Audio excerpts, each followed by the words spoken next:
Thank you, Wonho. Thank you, Ziad. It's fabulous to be in Dubai. Contrary to what the program said, it's not my first time. I've been here several times, both on business and on holiday. I need a clicker, please. I've also holidayed in Oman and Abu Dhabi, so I know the region from a vacation perspective. So today, what I'm going to be talking about is our journey into mobile, why we're in it, and how excited we are about the future of, and what it holds for mobile. So, opening question, who are we? We're a developer and publisher of fun, yeah? What we do has to be fun. If it's not fun, we're doing something wrong, and our customers will tell us that. We represent our own IP, our own brands, but also brands from third parties, which I think was very well highlighted from our announcement last week with Disney, that we'll be bringing a range of products across a range of platforms on behalf of the Star Wars franchise, which is incredibly exciting for us. We have a company mission, which I really like, and I think it really sums up why we need to be in the mobile environment. Our mission is to unite people around the world through play. And I think uniting people, the use of social networks, making sure that you can play with your friends, create new friends through play, but all around the world. We're not tethered to where the gaming console currently sits. We're tethered to where anybody has a smart device. So literally, there are no borders or barriers to entry for us to broaden our audience across the world. So what do we do? I guess this is really what do I do? I represent our 5 labels at Electronic Arts who are responsible for the development of our titles across multiple platforms. Our FIFA football, soccer product, we produce on 13 different platforms, all the way from next generation consoles, all the way down to some of the feature phones we see in markets across the world. The 5 labels are our EA Sports label, fairly self-explanatory what they do. They create our sports products, whether that be FIFA, whether that be Madden, whether that be Tiger Woods Golf, whether that be NBA. Our games label, who tend to specialize in racing games and shooting games. The Maxis label are simulation games, whether it be the town builder SimCity or the ever-popular Sims franchise, the biggest PC selling game in the world. We recently acquired PopCap, who are kind of the ultimate casual label and have a huge target audience and bring titles such as Bejeweled and Plants vs. Zombies to our stable of IP. And we have an all-play label that is purely focused on mobile, where we license in brands such as, from Fox, The Simpsons, which is a hugely popular freemium title on iOS and Android, and also create our own IP through an acquisition of a studio in Australia called Parmenter, called Real Racing, which if you haven't played on iOS or Android, I thoroughly recommend you do. So we create a lot of content ourselves, but also we think it's incredibly important to have our feelers out into the world of the independent developers, the very lifeblood of many of the app stores. So our company Chilingo have relationships with about 5,000 different developers from around the world. Could be a guy in his bedroom.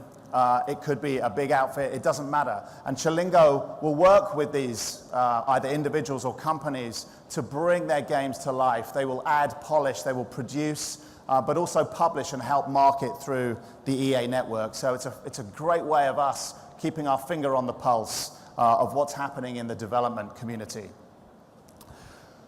We make no excuses about mobile being an absolute priority for the business.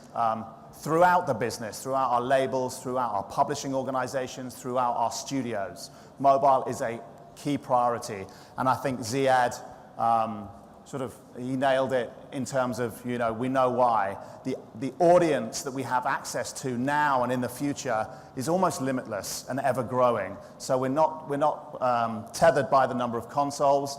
We believe there's around 200 million consoles out there at the moment. We believe in terms of accessible devices, in terms of smart devices, there's around 2 billion out there at the moment, and we know how quickly that's growing, which is incredibly exciting for us. And to put it into some more basic speak, there are more Android devices activated every day than Big Macs sold. Truly, truly incredible. More people have access to a mobile than they have access to electricity.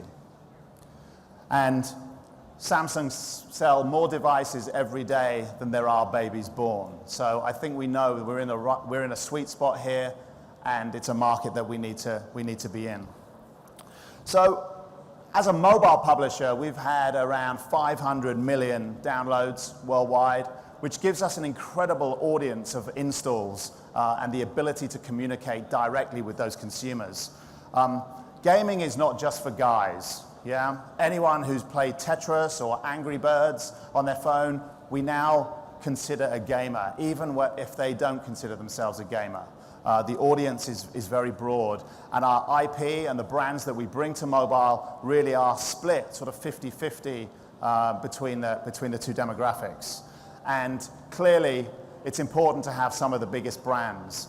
It's a hugely competitive market out there, and the marriage of a big brand and a quality experience, and I stressed quality experience because customers are pretty brutal. If you deliver something that's substandard, they will tell you, and they'll leave it alone. So we have to raise the game from a quality perspective as well. Very, very important for our studios.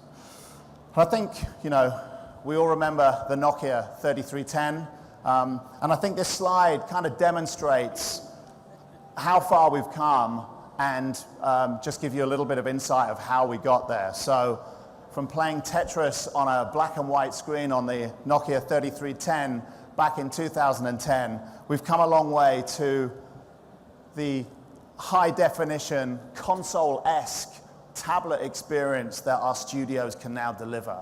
And the frightening pace of technology really does mean the sort of opportunities to deliver graphically intense content really is with us today, and really the boundaries are limitless.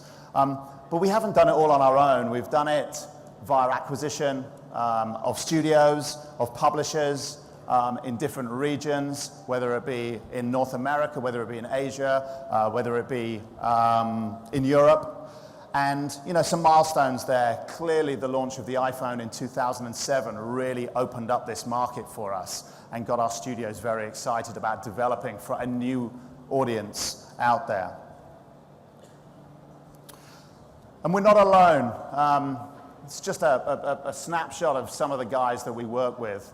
I think it's incredibly important that we recognize, I think there are 3 main ingredients for success in the content business. One is getting your content discovered so you can acquire customers. The second is the quality of experience that you can deliver on that device, where some of the technology guys behind us, the likes of ARM, Qualcomm, and Intel, we work with them to really push the technology and make sure that we don't have issues with heat dissipation and things like that. So really getting under the bonnet of some of these devices is very, very, very important for us. So the quality of experience we can deliver is great. And then thirdly, and I know it's a big theme for this conference, acquiring customers, getting your apps discovered, getting a great quality of experience is worthless if we can't bill. So monetization of our content is fundamentally important. And any ways that can make billing easier is going to be welcomed by companies such as EA. And also working with partners such as these, we tap into some of the largest marketing budgets in the world from a co-branding and co-promotion perspective. And so you can see some of the examples up on the screen now. We've had a fundamental shift in the way that we produce games. There was a time where, even in the mobile world, we'd make a game, we'd take it to either an operator or an app store provider, they'd put it up on their deck, there'd be a single price, customers would either buy or not buy that game, and that was our business. That business is certainly not over, but we have shifted our business completely in the world, to the world of service-based game, live games. So actually launching the game is the first step. What we then have to do is maintain and service and add new content services to that game throughout the duration of its life. And I think this paints a kind of picture of how we do that in a cross-platform perspective. And this is a fairly keen FIFA player, I must admit, but if you just bear with me and look at the day in the life here. So someone wakes up in the morning and they check their smartphone. They work out where they stand in terms of their rankings on our FIFA product. In their coffee break at work, they may trade players on their PC. On a taxi to a business meeting, they may play the game or practice penalties to increase their points. At lunchtime, they may log into Facebook and have a game on a social network game. On the train on the way home, they're playing on their tablet device a full 11-a-side version of the game and setting up a tournament for when they get home at night and settle in front of their Xbox or PlayStation for the main event. Now, of course, that's a fairly loyal and some would say nutty fan, but that's the kind of experiences that we're having to deliver and to make sure that all those touch points are connected by one set of technology and one. So your points that you score on your mobile device show up on your console when you get home in the evening. So, and I think this illustrates, some of the changing business models. So when I described you deliver a game, it's up there for a price. That's the business model that we have here. And as you'd expect, high volume, high sales right at the beginning, and then it begins to taper off. What we prefer is curves like this. And this is a service-based game, and this is a real example of a game that you launch, and then you add content to it over time. So you acquire customers from within the content, and you deliver them a great service over time. Now, the product was free at the point of entry, so the barriers to entry are zero. You play now and you pay later, rather than pay now and play later, which was kind of the model before. So getting people into the filter to begin with, and then giving them the opportunity to pay if they want to, they certainly don't have to, is the business model that we've moved towards, what everyone refers to as the freemium model. And nearly all of our products will be based on this, and we've had to change the organization to tackle this. Less products, more focus, bigger teams working on content throughout the course of its life. And in the Middle East, we're not here, so we have an agent, and I have to give a big shout out to Nitesh, Savio, and Roger, and all the guys at Nazara who run and manage our business for us in this region. And it's great to see the stand here adorned with some of our brands, and also great to see some of the great work that the operators here, MOBLE, do, Etisalat, just to name three, are having with our games. And it's great to be having those the opportunity to reach the audience here. We know we've localized FIFA into Arabic. FIFA 13 was the first product. And we know that it's a huge, passionate and loyal fan base that we have here. So we look forward to continuing the story in the Middle East moving forward. So moving forward, just in sort of conclusion, I think from an EA perspective, we will continue to listen, understand, and adapt to our customers' needs and wants, the end consumer.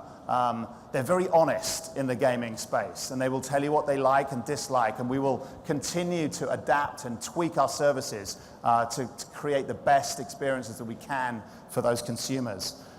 We're going to have more games on more screens. The growth is incredible, but the opportunities for technology like mobile beaming to TV is a real great opportunity for us to broaden that mobile gaming experience into living rooms around the world. And wider geographies. There's absolutely no reason why we can't really service the globe through smartphone and feature phone penetration. So in parts of the world where EA haven't traditionally had a business, the mobile phone will actually be the only way that these guys can be entertained, and that's a great opportunity for us, and one that we're very, very excited about. And I think there's one ingredient that we must never, ever forget It's very simple, but it's also easy to forget.